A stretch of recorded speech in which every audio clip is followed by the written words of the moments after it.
What's up, dudes? Getting ready for week 20 of Sons of Han NASCAR 2021. We're going to look back at week 18 and 19 as we had a doubleheader last weekend at Pocono Raceway. Very exciting to watch. We were there live, me, Gary, Tom. So we're going to get into that. We're going to do an update on the league and we're going to do a preview of week 20. But first, this video is sponsored by Marino's Italian Ices as we are in the middle of a heat wave up here in the Northeast. So pick up some Marino's Italian Ices from your local ice cream man and keep cool out there. All right, let's start with the Saturday race at Pocono Raceway. That's the one we were at live. We're going to call it week 18.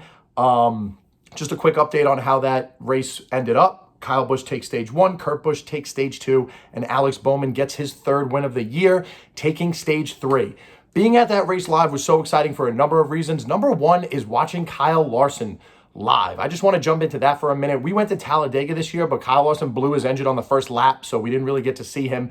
But watching Kyle Larson for the first time in his new car with his new team in the number 5 with Hendrick Motorsports was something to be seen. It was so electric, so exciting. He, in my opinion, is the most skilled driver in NASCAR right now, definitely this year.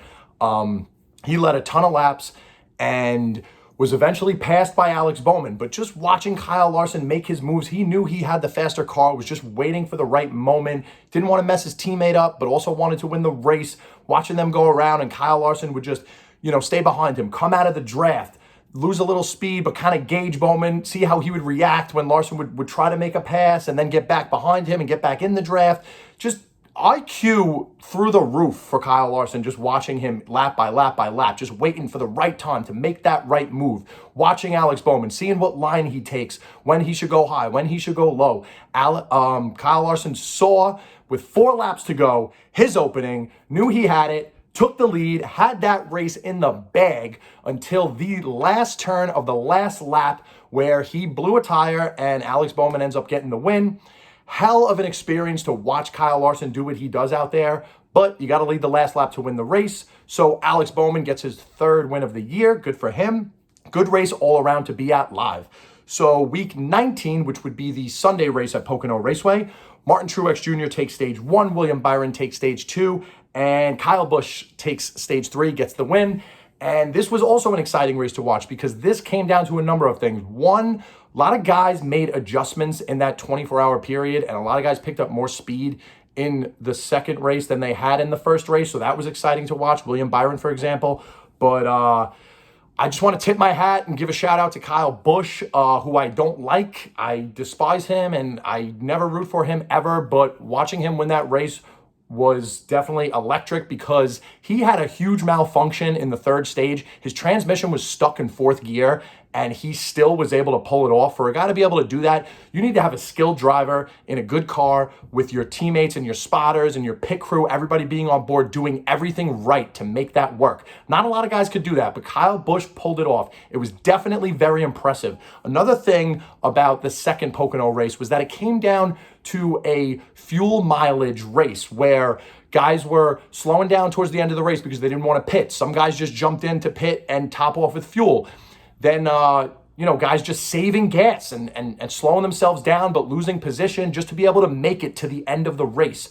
Danny Hamlin, unfortunately, had to pit on the last lap because he couldn't gauge his fuel right. So, as it sits, Kyle Busch, with his transmission issues, able to save enough gas and get that win. Very exciting races at Pocono Raceway this weekend, Saturday and Sunday, both electric. Very exciting to be at live. Hell of a weekend. Quick update on the league. Vinny Butt still in first place with Posty Sucks. TJ in second with Bobby La Bubble Potty. Tom in third with Sly 1. Me in fourth with Chasing the Cup. John in fifth with Dude Hole. Gary in sixth with Clint 04. Joe in seventh with Sparkplug. And Tim in eighth with Riding Spinners. All right, this week, week 20, we are going to Road America in Plymouth, Wisconsin. Very popular track in the racing world, not so much in the NASCAR Cup Series world. I don't know if they've ever even raced there. They might have years ago, but this is a full-on road course. Again, very popular amongst IndyCar racing and Formula One racing. Very popular track for 4th of July weekend. I think they moved the IndyCar race to Mid-Ohio this year so that they could have the NASCAR Cup Series race there for the 4th of July weekend. So it's definitely going to be a hell of a weekend. Just like Memorial Day, the red, white, and blue paint schemes, the fireworks, the flyovers, the country music, all that good stuff, and the best sport in the world. What else do you expect? 4th of July, Road America, going to be a very exciting weekend. Picks for Road America. You know the deal when we are going to road courses. We are going with the number 9, Chase Elliott for Hendrick Motorsports. Guy's got more wins than anybody in the NASCAR Cup Series right now on road courses. He knows what he's doing there. Him, his team, they're all on board. They always have strong finishes. I predict him to win, but even if he doesn't, definitely figure he's going to get a top 3, maybe a top 5, something like that, barring any crashes or anything like that. So definitely look out for that number 9 Chase Elliott this weekend. Sleeper pick for Road America. We're going to go with Michael McDowell in the 34. He's been racing for a long time, 16 years or something like that. Didn't have a win coming into this season in his career. Won the Daytona 500 under unusual circumstances. He made it through that crazy wreck in the last lap, picked up his first win of his career, and he quietly, fell back in the standings after that. He's locked into the playoffs with that win, but hasn't really had strong finishes this year. Definitely became a sleeper again after getting that win. He's not one of the top guys, but his track record this year on road courses, surprisingly, is very good. I do not expect him to win, but, the last 2-3 road courses, he's finished top 5, top 10s in all 3 stages. He definitely knows what he's doing on those road courses. He's a seasoned driver. He's seen all these tracks. He's been around the block. So I think Michael McDowell in the number 34 is going to have something of a strong finish. I'm predicting a top 10 or a top 15. Not bad for a sleeper guy like that. So those are going to be our picks. That's this Sunday, 2:30 p.m. Start your guys. Make your picks. Any questions, reach out to me. Good luck, everybody. Boogity, boogity, boogity. Let's go racing, boys.